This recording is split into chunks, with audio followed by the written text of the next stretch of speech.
காலை வணக்கம். பாண்டி ஸ்டோர்ல பார்த்தீங்கன்னா, எல்லாரும் நிம்மதியா சாப்பிடலாம்னு ஆரம்பிக்கிறாங்க. நம்ம காந்திமதி சொல்றாங்க, "அப்பா வாய வச்சு லொட லொடன்னு கம்முனு இருப்பா சக்தி. வந்த இடத்துல எதுக்கு தேவையில்லாத பேசுற?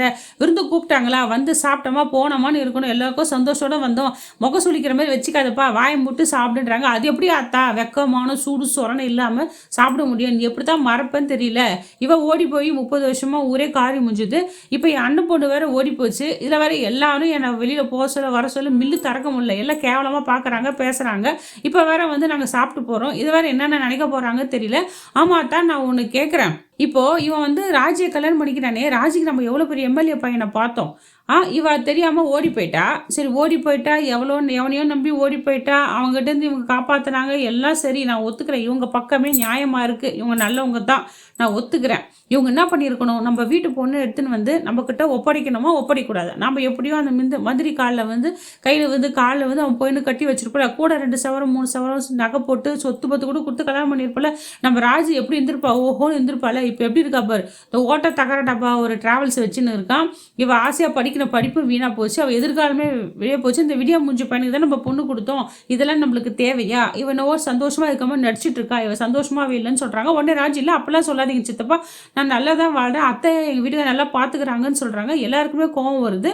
எல்லாருமே டென்ஷன் ஆகுறாங்க. சரி எல்லாமே நம்ம அப்பாக்கா நம்ம வாயை மூட்டி இருக்குன்னு தான் கம்னு இருக்காங்க. அந்த நேரத்தில் பாண்டி வந்து என்ன பண்ணுறாரு, ஒரு அர்ஜென்ட்டாக கால் வருதுன்னு வெளியே போய்ட்றாரு. அப்பயும் கோமதி சொல்கிறாங்க, சாப்பிட்றது விட்டு எழுந்துக்காதீங்கன்னு. இல்லை இல்லை, இது முக்கியமாக சரக்குலாம் வந்துருக்கட்டும்னுக்கு நான் போய் பார்க்கணும்னு வெளியே போயிடுறாரு. வாய்க்க வந்து இந்த வாழ் பேசிகிட்டு இருக்கா. சரி முத்துவேலும் சரி விடுறான்னு சொல்லிட்டு சமாதானம் ஆரம்பமாக தான் பார்க்குறாரு. என்னம்மா உன் படிப்பெல்லாம் எப்படி இருக்குது? ஐஎஸ் ஆகணும்னு ஆசைப்பட்டேன், அவ்வளோதான் விட்டுட்டியா அப்படின்னு கேட்குறேன். உங்கள் நினைவெல்லாம் அப்படியே கனவா அப்படின்னு கேட்குறாரு. அப்படிலாம் இல்லைப்பா, இவர் எங்கள் வீட்டுக்கார் வந்து என்னை அங்கே தான் அகாடமியில் சேர்த்து படிக்க வைக்கிறாருப்பா, நான் கண்டிப்பாக ஐபிஎஸ் ஆவேன்னு சொல்கிறாங்க. ஆமாம் கிழிச்சா இவ என்னது போகிற போக்கு பார்த்தா இந்த ஆள் வந்து பாச மழை பொழியிறானே, இது இப்படியே விடக்கூடாது, இதுக்கு முடிவு கட்டணும்னு சொல்லிட்டு இவன் தீவிரமாக யோசனை பண்ணிட்டுருக்கான். என்ன யோசலாம், என்ன பேசலான்ட்டு அங்கே பொண்டாட்டியும் அடக்குறாங்க, அவங்க அம்மாவும் அடக்குறாங்க.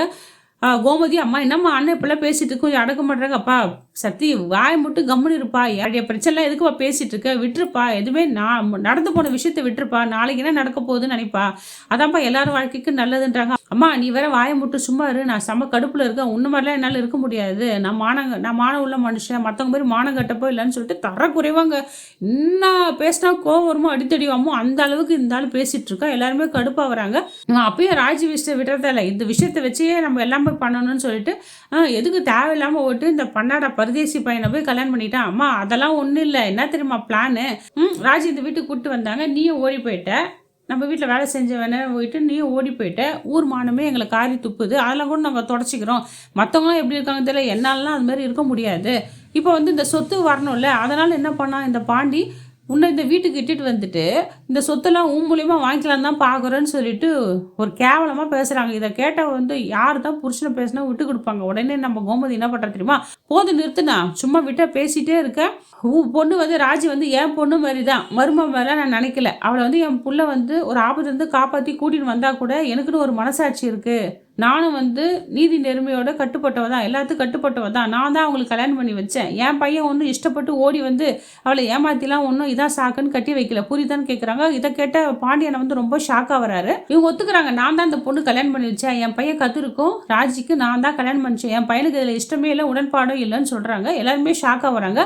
இந்த ஒரு விஷயம் தாங்க, இதை வச்சு அவன் என்னென்ன பில்டப் பண்ணி இன்னும் என்னென்ன பெரும் பிரச்சனையாகி வந்து வெட்டு கொடுத்து சண்டை அளவுக்கு இந்த சக்திவேல் கொண்டு வர போகிறான். அவங்க அம்மா எவ்வளோ சொல்கிறாங்க, அடக்குறாங்க, விடுப்பா விடுப்பா எதுவும் பேசாதப்பா, சக்தி பேசாத விடியா, ஏன் இப்படி பண்ணுற, நிம்மதியாக இருக்க விட மாட்டேன்னு கேட்குறாங்க. நான் எப்படி நிம்மதியாக இருக்க விடுவேன் உங்களை, நீங்கள் 2 பேரும் ஒன்று சேர்த்துட்டிங்கன்னா மொட்டு சொத்தமும் உங்கள் பொண்ணுக்கே பேத்திக்கு எதுன்னு போவோம், என் பையன் நான் நாக்க வச்சு நிற்கிறதுக்கா, இதுக்கு தானே நான் இவ்வளோ பேசிகிட்டு இருக்கேன், மானக்கட்ட சோறு எனக்கு எதுக்கு, வெக்கம் மானம் சூடு சோரணை இல்லாதவன் நான் உட்காந்துட்டு இருக்கேன், நான் சோத்துக்கு இல்லாத வந்திருக்கேன் இந்த வீட்டில், என்னம்மா நீ பேசுகிற, பிள்ளைய விட்டு கொடுத்துட்டு பேசுகிற, பொண்ணுன்னு சொல்கிற, உன் பொண்ணு பேத்தி நல்லா இருந்தால் போதுமா அப்படின்னு சொல்லிட்டு கேட்குற மாதிரி கேட்குறாரு. ஏன் கேட்குற மாதிரி நான் எல்லா விஷயமும் கேட்டார். அவன் என்ன பேசக்கூடாதோ அத்தனை விஷயமும் இந்த சக்திவேல் பேசிடுறாரு. முத்துவேல் என்ன பண்ணுவார், அவர் உசுபத்தி ஒரு பெரும் பிரச்சனையாக தான் நடக்க போகுது. உடனே நம்ம சரவணன் கேட்குறாரு, இவெல்லாம் பேசுகிறீங்களே, உன் பையன் மட்டும் யோகியமா, அப்படித்தான் நீ கேட்க வர, ஒத்துக்கிறேன், என் பையனும் மோசமானவன் தான், தப்பு பண்ணியிருக்கான் தான், நான் இல்லைன்னு சொல்லலை, இருந்தாலும் நீங்கள் நல்லவங்க தானே, நீங்கள் நியாயமானவங்க தானே, ஏன் என் அண்ணன் பொண்ணை வந்து எங்ககிட்ட வந்து ஒப்படைக்க வேண்டியது தானே, அதோ நீங்கள் நிறுத்தி இருக்கணும், தேவையில்லாமல் எதுக்கு வெறும் பயலுக்கு என் அண்ணன் பொண்ணை கட்டி வச்சுங்க, எனக்கு ஆத்திரம் இருக்காதா, என் அண்ணன் பொண்ணு ராணி மேலே வாழ வேண்டியது, அண்ணன் பொண்ணை என் பொண்ணு அவ அவ எப்படி நாங்க கல்யாணம் பண்ணி வச்சிருப்போம் தெரியுமா? ஊரே வச்சுக்கிற மாரி. இப்படி ஆக்கிட்டீங்களே! இதெல்லாம் நியாயமா உங்களுக்கு? உங்க உங்க வீட்டு பொண்ணுனா மட்டும் என்ன இதுவா?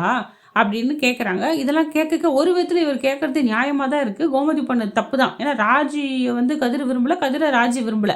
இவங்க பண்ணது தப்பு தான். ஒரு விதத்துல என்ன பண்ணியிருக்கணும், எட்டுமே உங்க பொண்ணு எட்டுமே விடன்னு இவங்க விட்டுருக்கணும். இது முட்டாள வேலையும் தப்பு பண்ணிட்டாங்க இந்த கோமதி.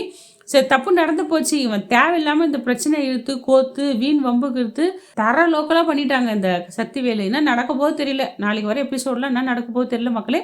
இந்த வீடியோ உங்களுக்கு பிடிச்சிருந்தா லைக் அண்ட் ஷேர், கமெண்ட் பண்ணுங்க. அடுத்த வர வீடியோல உங்கள சந்திக்கிறேன். நன்றி, வணக்கம்.